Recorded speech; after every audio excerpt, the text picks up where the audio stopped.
Hello বন্ধুগণ, আমি সদনা নতুন একটা ঝাঁকানাকা রেসিপিতে তোমাদের সবাইকে স্বাগত জানাই। আজকে আমি তোমাদের সাথে মুখে লেগে থাকার মতো নরম তুলতুলে দারুণ টেস্টি একটা পিঠে রেসিপি শেয়ার করব। আর এই পিঠেটা খেতে এতটাই টেস্টি হয়, একবার বানিয়ে খেলে বারবার বানিয়ে খেতে ইচ্ছে করবে। আর বানানো তো একদমই সোজা, একবার দেখলে যে কেউ বানিয়ে নিতে পারবে। তো রেসিপিটি প্রথম থেকে শেষ পর্যন্ত দেখার জন্য তোমাদের কাছে অনুরোধ রইল। তো চলো দেখে নেওয়া যাক আজকের রেসিপি। নরম তুলতুলে রসালো এই পিঠেটা বানানোর জন্য গ্যাসের ফ্লেমটা অন করে দিয়ে একটা কড়াই বসিয়ে দিয়েছি। আর কড়াইতে দিয়ে দিলাম 1 কাপ পরিমাণে লিকুইড দুধ। দুধের মধ্যে আমি 1 কাপের 3 ভাগের 1 ভাগ দিয়ে দিলাম জল। তবে জলের পরিবর্তে তোমরা দুধও দিতে পারো, তাতে কোনো সমস্যা নেই।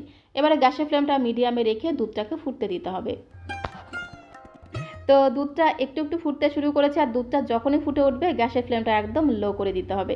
তো গ্যাসের ফ্লেমটা একদম লোতে রেখে দুধের মধ্যে আমি 1/2 কাপ পরিমাণে দিয়ে দিলাম সুজি। সুজিটাকে দিয়ে খুব সুন্দর করে একদম ঘোটানাটা করে দুধের সাথে মিশিয়ে নিতে হবে। তুমি যদি 1/2 কাপ পরিমাণে সুজি নাও, তোমাকে দিতে হবে 1.5 কাপের থেকে একটু কম পরিমাণে দুধ। তবেই কিন্তু সুজির এই ডোটা পারফেক্ট তৈরি হবে। সুজির মধ্যে আমি স্বাদ মতো সামান্য পরিমাণে একটু লবণ দিয়ে দিলাম। তারপরে আবারও খুব সুন্দর করে একদম ঘোটানাটা করে মিশিয়ে নেব। গ্যাসের ফ্লেমটা একদম লোতে রেখে খুন্তি দিয়ে চেপে চেপে সুজিটাকে এইভাবে মিশিয়ে নিতে হবে। তাহলে সুজিটা খুব সুন্দরভাবে নরম হয়ে গিয়ে দারুণ একটা ডো কিন্তু তৈরি হয়ে যাবে। কড়াই থেকে দেখো ডোটা ছাড়তে শুরু করেছে, সুজির এই ডোটা একদমই রেডি হয়ে গেছে। তারপরে একটা থালার মধ্যে নামিয়ে নিয়ে সুজির এই ডোটাকে ধামা চাপা দিতে হবে। মানে ঢাকনাটা বন্ধ করে ডোটাকে একটু ঠান্ডা করে নিতে হবে। অবশ্যই কিন্তু ঢাকনাটা বন্ধ করে রাখবে, না হলে আবার ডোয়ের উপরটা শুকিয়ে যাবে। তো ওদিকে সুজির ডোটা ঠান্ডা হতে থাক, ততক্ষণে আমি একটা টেস্টি টেস্টি নারকেলের পুর তৈরি করে নেব। তার জন্য এখানে 1 কাপ পরিমাণে নিয়েছি ফ্রেশ কোরানো নারকেল। নারকেলের মধ্যে আমি দিয়ে দেবো স্বাদ মতো 3 চামচের মতো চিনি। তবে মিষ্টিটা তোমরা যে যেমন মিষ্টি খেতে পছন্দ করো সে অনুসারে এখানে চিনি অথবা গুঁড়ো অ্যাড করে দিতে পারো, তাতে কোনো সমস্যা নেই। তারপরে আমি এর মধ্যে 2টো এলাচকে একদম ঝাঁকানাকা করে গুঁড়ো করে রেখেছিলাম, 2টো এলাচের গুঁড়ো দিয়ে দিলাম। এবারে নারকেলটাকে সমস্ত কিছুর সঙ্গে খুব ভালো করে মেখে নিতে হবে। তো দেখো খুব সুন্দর করে নারকেলটাকে মেখে নিয়েছি। নারকেলের পুরটা কিন্তু একদমই রেডি হয়ে গেছে। আর এদিকে যে সুজির ডোটা আমি ধামাচাপা দিয়ে রেখেছিলাম ঠান্ডা হওয়ার জন্যে, সুজির ডোটাও কিন্তু বেশ অনেকটাই ঠান্ডা হয়ে গেছে। তবে পুরোপুরি ঠান্ডা করা যাবে না, মানে উষ্ণ গরম থাকা অবস্থায় সুজির এই ডোটাকে খুব সুন্দর করে একদম ঝাঁকানাকা করে, মানে ঝটপট করে হাত দিয়ে এইভাবে চেপে চেপে ঠেসে ঠেসে মেখে নিতে হবে। হাতের এই পোর্শনটা দিয়ে খুব ভালো করে চেপে চেপে মেখে নিতে হবে, তাহলে সুজির এই ডোটা একদম পারফেক্ট তৈরি হবে। তো দেখো খুব ভালো করে আমি মেখে নিয়েছি, যার কারণে সুজির এই ডোটা কিন্তু একদম আঠালো তৈরি হয়েছে। হাতের সাথে লেগে যাচ্ছে, থালার সাথে লেগে যাচ্ছে, তার জন্য আমি সুজির এই ডোটাকে 1 চামচ ঘি দিয়ে মেখে নেব। তাহলে খুব সুন্দর টেস্ট হবে, সাথে সাথে ফ্লেভারটাও কিন্তু দারুণ হবে। আবার হাতেও লেগে যাবে না, থালাতেও লেগে যাবে না। আর সুজির ডোটা দেখবে একদম স্মুথ তৈরি হবে। তো দেখো কত সুন্দর স্মুথ একটা ডো কিন্তু তৈরি হয়েছে। ঠিক এই রকম করে সুজির একটা স্মুথ ডো আমাদের বানিয়ে নিতে হবে। সুজির ডোটা তৈরি হয়ে গেছে। এখন এই ডো থেকে 3টে বড় বড় করে লেচি আমি কেটে নেব। তো দেখো 3টে বড় বড় সাইজের লেচি কেটে নিয়েছি। লেচিগুলোকে 2 হাতের তালুতে রেখে এইভাবে একটু গোল করে নেব। তো দেখো এরকম একটু লেচিগুলোকে গোল করে নিলাম। এখন এই লেচিগুলোকে বেলে নিতে হবে। তার জন্য এখানে আমি একটা বেলুন চাকি নিয়েছি। বেলুন চাকিতে সামান্য একটু ময়দা একদম ঝাঁকানাকা করে ছড়িয়ে দিতে হবে।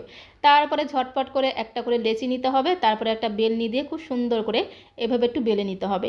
আর এই রুটিটাকে কিন্তু খুব বেশি পাতলা করা যাবে না, একটু মোটা করে বেলে নিতে হবে। রুটির সাইড থেকে যদি ফেটে যায়, ভেঙে যায়, তাতে কোনো সমস্যা নেই। ঠিক এইরকম করে একটা রুটি আমি বেলে নিলাম। আর অবশ্যই একটু ময়দা দিয়ে বেলবে, তাহলে দেখবে বেলতে সুবিধা হবে। তারপরে লাগবে এরকম একটা ছোট্ট স্টিলের বাটি। তো এখানে আমি একটা টিফিন বক্সের ছোট্ট বাটি নিয়েছি। বাটি দিয়ে রুটির মাঝখানটা এইভাবে একটু কেটে নেব। তাহলে দেখো কত সুন্দর একটা লুচির মতো কিন্তু তৈরি হয়েছে। এইভাবে যদি বাটি দিয়ে তৈরি করা যায়, তাহলে প্রত্যেকটা পিঠে কিন্তু একই রকম সাইজের হবে, দেখতেও কিন্তু দারুণ লাগবে। তো সুজির যে এক্সট্রা ডোটা আছে সেটা কিন্তু আমরা ফেলে দেবো না, সেটা দিয়ে আবারও এরকম একটা ছোট্ট রুটি বেলে তারপরে আমরা পিঠে তৈরি করে নেব। এবারে পরিমাণ মতো নারকেলের পুর মাঝখানটা এইভাবে দিয়ে দিতে হবে। তারপরে খুব ভালো করে এই পুরটাকে একটু সেট করে নেব। ভেতরে সেট করে নেওয়ার পরে মুখটাকে এইভাবে একটু চেপে চেপে ঠেসে ঠেসে আটকে দিতে হবে।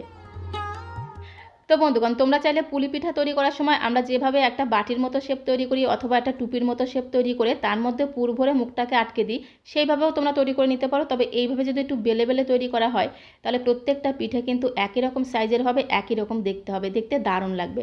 তো দেখো খুব সুন্দর করে এইভাবে চেপে চেপে মুখটাকে আটকে দিতে হবে। আর দেখো কত সুন্দর দেখতে লাগছে। ঠিক এই রকম করে প্রত্যেকটা পিঠে আমি তৈরি করে নেব। ঠিক একই রকমভাবে আরও একটা পিঠা আমি তোমাদের তৈরি করে দেখাচ্ছি। বড় সাইজের একটা রুটি বেলে নেবে, তারপরে একটা বাটি অথবা গ্লাস দিয়ে এরকম কেটে নিলে দেখবে খুব সুন্দর একটা গোল লুচির মতো তৈরি হয়ে যাবে। তার মধ্যে পরিমাণ মতো নারকেলের পুর দিয়ে নারকেলের পুরটাকে খুব ভালো করে এভাবে ভেতরে একটু সেট করে নিতে হবে। তারপরে মুখটাকে এইভাবে চেপে চেপে আটকে দিলেই কিন্তু খুব সুন্দর একটা দেখতে পিঠে কিন্তু তৈরি হয়ে যাবে। তো এইভাবে প্রত্যেকটা পিঠে তৈরি করে নিতে হবে, আর এইভাবে কিন্তু ভালো করে মুখটাকে আটকে দিতে হবে যাতে এই পুরটা বাইরে বেরিয়ে না আসে। আজকে আমি তোমাদের সাথে একদম নরম তুলতুলে রসালো একটা পিঠের রেসিপি সার্ভ করছি। আশা করি তোমাদের ভীষণ ভীষণ ভালো লাগবে। তো দেখো সমস্ত পিঠেগুলো তৈরি করে নিয়েছি। প্রত্যেকটা পিঠে একই রকম দেখতে হয়েছে, একই রকম শেপের হয়েছে, দেখতেও কিন্তু দারুণ লাগছে। তো এখন আমরা একটা চিনির শিরা তৈরি করে নেব। তার জন্য গ্যাসের ফ্লেমটা অন করে দিয়ে একটা কড়াই বসিয়ে দিলাম। কড়াইতে দিয়ে দিলাম হাফ বাটি চিনি। তো হাফ বাটি চিনির মধ্যে আমি 1 বাটি দিয়ে দিলাম জল। এবারে গ্যাসের ফ্লেমটা মিডিয়ামে রেখে চিনির শিরাটাকে একটু ফুটতে দেবো। গ্যাসের ফ্লেমটা মিডিয়াম টু হাইতে রেখেছি। চিনি শিরাটা খুব সুন্দরভাবে ফুটতে শুরু করেছে। এখন আমি এর মধ্যে 2টো থেতো করা এলাচ দিয়ে দিলাম, 2 টুকরো দিয়ে দিলাম দারচিনি। এবারে খুন্তি দিয়ে খুব সুন্দর করে একদম ঘোটানাটা করে মিশিয়ে নিতে হবে। একটু এলাচ আর দারচিনি দিলে চিনি শিরাটা দারুণ সুন্দর একটা ফ্লেভার হবে। তো দেখো মোটামুটি 3 থেকে 4 মিনিট সময় ধরে চিনি শিরাটাকে জাল দিয়ে নিয়েছি। চিনি শিরার মধ্যে একটু চিটচিটে ভাব চলে আসলেই বুঝে নিতে হবে যে চিনি শিরাটা তৈরি হয়ে গেছে। কোনো 1 তার 2 তারের চিনি শিরা তৈরি করার কোনো দরকার নেই। এর মধ্যে জাস্ট 1 চিমটির থেকেও কম একটু ফুড কালার আমি দিয়ে দিলাম। এখানে আমি স্যাফরনের ফুড কালারটা ব্যবহার করেছি। তো এই ফুড কালারটা কিন্তু সম্পূর্ণ অপশনাল। খুব সুন্দর একটা রঙের জন্য এখানে আমি 1 চিমটির থেকে একটু কম ফুড কালার ব্যবহার করেছি, তোমরা নাও দিতে পারো। তো চিনি শিরাটা তৈরি হয়ে গেছে। এবারে ধামা চাপা দেবো, মানে ঢাকনাটা বন্ধ করে একটা সাইডে রেখে দেবো। তো এখন আমরা পুর ভরা পিঠেগুলোকে ভেজে নেব। তার জন্য গ্যাসের ফ্লেমটা অন করে দিয়ে একটা কড়াইতে আমি অল্প পরিমাণে একটু সাদা তেল গরম হতে বসিয়ে দিয়েছিলাম। আর এই পিঠেগুলো ভাজতে কিন্তু খুব বেশি তেলের প্রয়োজন হবে না, মানে ডুবু তেলের প্রয়োজন হবে না। তো দেখো তেলটা যখন গরম হয়ে গেছে গ্যাসের ফ্লেমটা মিডিয়াম টু লো করে দিয়েছি। গ্যাসের ফ্লেমটা মিডিয়াম টু লোয়ে রেখে পিঠেগুলোকে আমি কড়াইতে দিয়ে দিলাম। এবারে এপিট ওপিট উল্টে পাল্টে পিঠেগুলোকে লাল লাল করে ভেজে নিতে হবে। তো একটা পিঠ যখন ভাজা হয়ে যাবে বাকি পিঠগুলো উল্টে পাল্টে পিঠেগুলোকে লাল করে ভেজে নেব। তাহলে এই পিঠেগুলো দেখতেও ভালো লাগবে, আবার খেতেও কিন্তু দারুণ টেস্টি হবে। তো বন্ধুগণ, পুরো ভরা এই পিঠেগুলোকে ভাজতে ভাজতে তোমাদের কাছে একটাই রিকোয়েস্ট করব, আজকের এই পিঠের রেসিপিটা তোমাদের কাছে যদি ভালো লেগে থাকে প্লিজ একটা লাইক করে দিও। যদি বেশি ভালো লাগে তাহলে বন্ধু বান্ধবদের সঙ্গে একটু শেয়ার করে দেওয়ার অনুরোধ রইল। নতুন বন্ধু হয়ে থাকলে অবশ্যই চ্যানেলটিকে সাবস্ক্রাইব করে দেওয়ার অনুরোধ রইল। পাশে থাকা বেল বাটনটি অবশ্যই প্রেস করে রেখো, তাহলে যখন এরকম সুন্দর সুন্দর নতুন নতুন রেসিপি আপলোড করব সঙ্গে সঙ্গে নোটিফিকেশন আগে তোমার কাছে পৌঁছে যাবে। তো পিঠেগুলোকে ঠিক এইরকম করে একদম লাল লাল করে ভেজে নিতে হবে, তাহলে দেখতেও সুন্দর লাগবে আর খেতেও কিন্তু দারুণ টেস্টি হবে।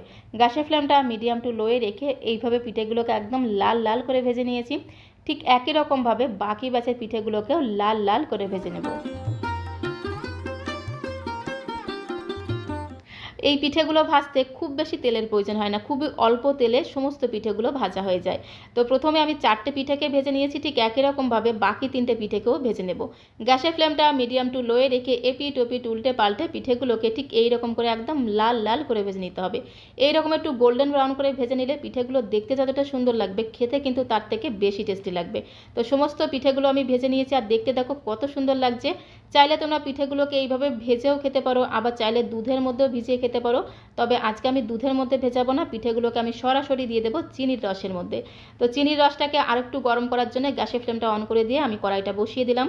আর চিনির রসটা দেখো একটু একটু ফুটতে শুরু করেছে। এবারে একে একে সমস্ত পিঠেগুলোকে একদম ঝাঁকানাকা করে, মানে ঝটপট করে চিনির রসের মধ্যে দিয়ে দেবো।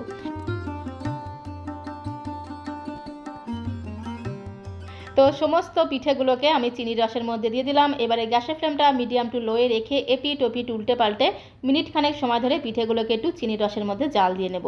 1 মিনিটের বেশি কিন্তু পিঠেগুলোকে চিনির রসের মধ্যে জাল দেওয়া যাবে না, তাহলে কি হবে পিঠেগুলো বেশি নরম হয়ে যাবে, ভেঙে যাবে।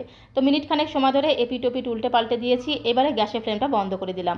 গ্যাসের ফ্লেমটা বন্ধ করে দিয়ে পিঠেগুলোকে ধামা চাপা দিতে হবে, মানে ঢাকনাটা বন্ধ করে 10 মিনিটের জন্য রেস্টে রেখে দিতে হবে। তোমাদের যদি হাতে সময় থাকে তোমরা আধা ঘন্টাও রেখে দিতে পারো। তো আমার হাতে কম সময় ছিল তাই 10 মিনিট রেস্টে রেখে দিয়েছিলাম। 10 মিনিট পরে তোমাদের ঢাকনাটা খুলে দেখাচ্ছি।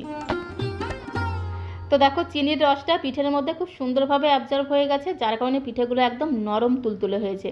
তো একে একে সমস্ত পিঠেগুলোকে এখন একটি প্লেটের মধ্যে আমি সার্ভ করে দেবো। তো সমস্ত পিঠেগুলোকে আমি প্লেটের মধ্যে সার্ভ করে দিলাম। এই পদ্ধতিতে তোমরা একবার পিঠে বানিয়ে খেয়ে দেখতে পারো, এর স্বাদ মুখে লেগে থাকবে, অসাধারণ টেস্টি খেতে হয়। একটি পিঠে তোমাদের ভেঙে দেখিয়ে দিচ্ছি, তবেই তোমরা বুঝতে পারবে পিঠেগুলো কতটা সফট হয়েছে আর কতটা নরম তুলতুলে হয়েছে, ভেতরে কিন্তু একদম রসে টইটুম্বুর। তো আজকের এই পিঠের রেসিপিটা তোমাদের কাছে কেমন লেগেছে অবশ্যই কমেন্ট বক্সে লিখে জানিও। ভালো লাগলে প্লিজ একটা লাইক করে দিও, নতুন বন্ধু হয়ে থাকলে অবশ্যই চ্যানেলটিকে সাবস্ক্রাইব করে দেওয়ার অনুরোধ রইল। তো রেসিপিটি ভালো লাগলে অবশ্যই একবার হলেও বাড়িতে ট্রাই করে দেখতে পারো, আশা করি তোমাদেরও ভীষণ ভীষণ ভালো লাগবে। তো আজকের মতো এই পর্যন্ত, সবাইকে অসংখ্য ধন্যবাদ।